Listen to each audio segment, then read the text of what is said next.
নমস্কার বন্ধুরা, আশা করি আপনারা সবাই ভালো আছেন। আজকে নিয়ে এসেছি সরস্বতী পুজোর একটি ছোট্ট ভিডিও। এবছর সরস্বতী পুজো দুদিন পড়লেও আমাদের বাড়িতে কিন্তু 2 ফেব্রুয়ারি সরস্বতী পুজো করা হয়েছিল। চলুন আপনাদের সাথে একটুখানি আমাদের বাড়ির সরস্বতী পুজো শেয়ার করি। পুজো ঠাকুর আনা থেকে শুরু করে সমস্ত রকম প্রস্তুতির দায়িত্ব ছিল কিন্তু আমাদের ওপর। এই পুজোর প্রিপারেশন কিন্তু আমরা আগের দিন থেকেই শুরু করে দিয়েছিলাম জোর কদমে। শনিবার রাত থেকেই শুরু হয়েছিল মা যেখানে বসবেন সেই জায়গাটা সাজানোর পালা। দায়িত্ব পাওয়ার সাথে সাথে জোর কদমে শুরু করে দিয়েছি নিজের মতন করে সাজানোর পালা। ছোটোবেলা থেকেই স্যারেদের ম্যামেদের কোচিনি বলুন কি নিজের বাড়ি পিসির বাড়িরই পুজো বলুন, দেখে এসেছি সব সময় আমাদেরই প্রায়োরিটি থাকতো বেশি। সরস্বতী পুজো হলো ছোটদের পুজো, স্টুডেন্টদের পুজো কি সবারই পুজো, কিন্তু প্রায়োরিটিতে থাকতো সবসময় ছোটরা সাজানোর জন্য। যেমন খুশি তেমন সাজাতাম।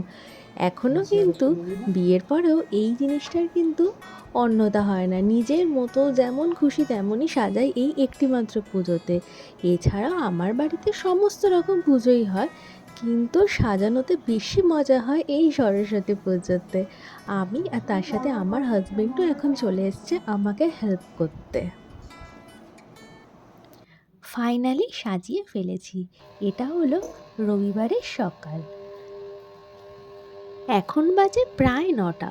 চলুন এবার প্রথম কাজ হচ্ছে নিজের বেডরুমটাকে ক্লিন করা। সকালে উঠেই তো চলে এসেছি চেঞ্জ করে ঠাকুরের জায়গাটা ফাইনালাইজড করতে হয়ে যাওয়ার পর চলে এলাম এখন আমার প্রথম কাজ ঘরটা পরিষ্কার করে নিতে। কি অবস্থা ঘরটার! আর আজকে কিন্তু আমার ওয়ার্কিং ডে। একটি প্রাইভেট সংস্থার সাথে যুক্ত আছি আমি। ওয়ার্ক ফ্রম হোমই চলছে, তাই জন্য সব কিছু ম্যানেজ করা একটু সুবিধাই হচ্ছে। শনি রবিবার ফিক্সড ছুটি না হওয়ার দরুন আজকে কিন্তু আমার ওয়ার্কিং ডে, তাই জন্য সব কিছুর সাথে সাথে আমাকে অফিসটাও কন্টিনিউ করতে হবে, কাজগুলো সময় মতো করতে হবে। এই জন্য আমি ল্যাপটপটাকে রেখে দিয়েছি একদম বেডের ওপর, কারণ পাশের ঘরে আজকে হবে পুজো, ওখানে তো এই সমস্ত কাজ করা যাবে না অফিসের। তাই জন্য এখানে সেট আপ করে নিয়েছি, রেডি করে নিয়েছি। যখনই সময় হবে টুকটাক করে এসে আমি সব কাজই সামাল দিয়ে চলে যাব। তাহলে চলুন এবার চলে যাব স্নান করতে, রেডি হয়ে দেন পুজোর কাজে জোগাড় করতে। স্নান করে আমি চলে এসেছি, এবার হয়ে নেব একটুখানি রেডি, তারপর চলে যাব পুজোর জোগাড় করতে। প্রত্যেক বছর সরস্বতী পূজা মানেই ছিল নতুন শাড়ি কেনার পরা। অবশ্য করেই হলুদ শাড়ি কিন্তু আমি পরতাম না, কিন্তু বিয়ের পরে এত হলুদ শাড়ি পেয়েছি, এত হলুদ শাড়ি পেয়েছি যে এখন সরস্বতী পুজোয় একটি করে হলুদ শাড়ি ভাঙি। এই 3 বছর ধরে এটাই আমি করে আসছি। এবার চলুন আমাদের প্রতিমা আপনাদের দেখায়। কি সুন্দর ঠাকুর হয়েছে আমাদের এবছর।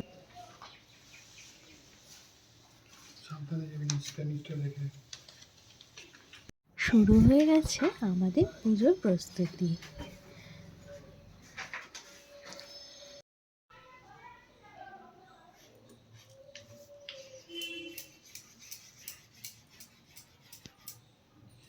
বাহ,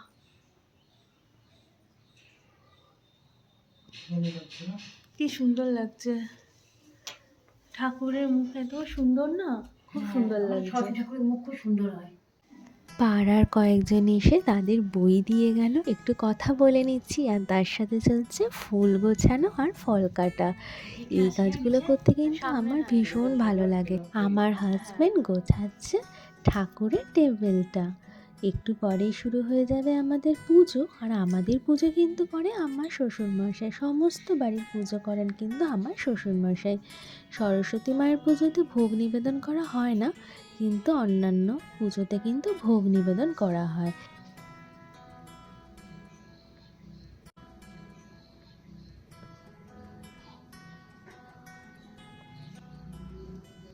এবছর সরস্বতী পুজোর দুপুরের খিচুড়ির দায়িত্ব কিন্তু আমার শ্বশুরমশাইয়ের, আর বাকি সব কিছু শাশুড়ি মার। চলুন একটুখানি ফল টলগুলো গুছিয়ে নিই। এখানে আমার ফল কাটা হয়ে গেছে, আর তার সাথে সাজানো হয়ে গেছে নৈবেদ্য। নৈবেদ্য সাজাতে কিন্তু আমার ভীষণ ভালো লাগে।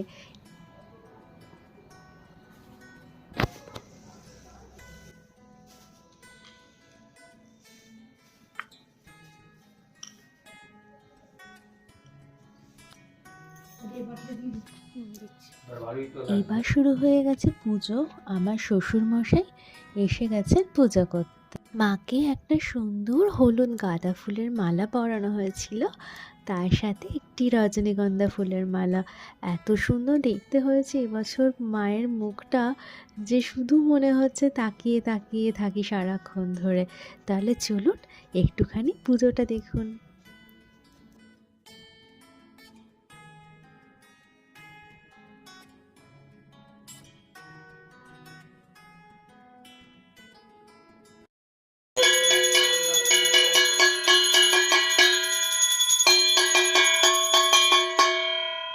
ওম সূর্য সোম যম কাল সন্ধে ভূতানঃ খপা পবনধিক পতির ভূমি আকাশং মিলায় আকাশং চ মন শাসনমস্তায় কল্পদ্যমিহ সন্নিধিং কুরু।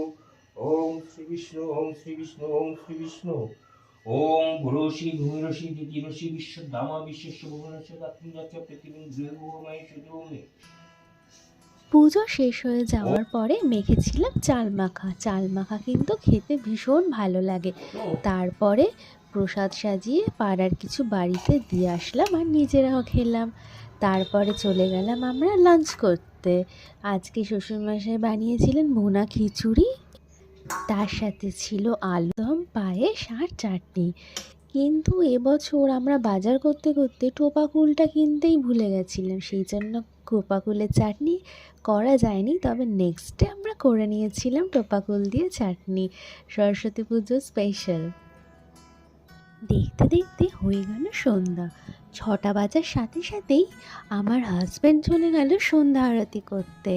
সন্ধ্যা আরতি করে মাকে প্রসাদ দিয়ে আমরা রেডি হয়ে চলে যাচ্ছি এখন সরস্বতী পুজোর নেমন্তন্ন খেতে এক স্যারের বাড়িতে।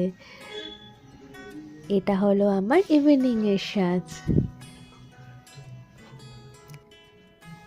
চুলটা খোলা রাখলেও তারপর কিন্তু এত গরম যে চুলটা বেঁধে নিতে বাধ্যই হই। তারপরে আমরা বেরিয়ে যাই। রাত্রিবেলা আসার সময় একটা সুন্দর ঠাকুর দেখে বাড়ি চলে আসি। এটা হলো নেক্সট ডে, অর্থাৎ সোমবার দিন। এখন হবে মায়ের পুজো, সাথে দধিকর্মা।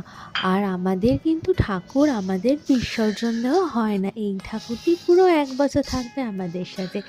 নেক্সট ইয়ার যখন নতুন মা আসবেন তখন এই মায়ের আমরা বিসর্জন করি। ছোটোবেলা থেকেই আমার হাজব্যান্ড এইভাবেই কিন্তু সরস্বতী পুজো করে আসছে।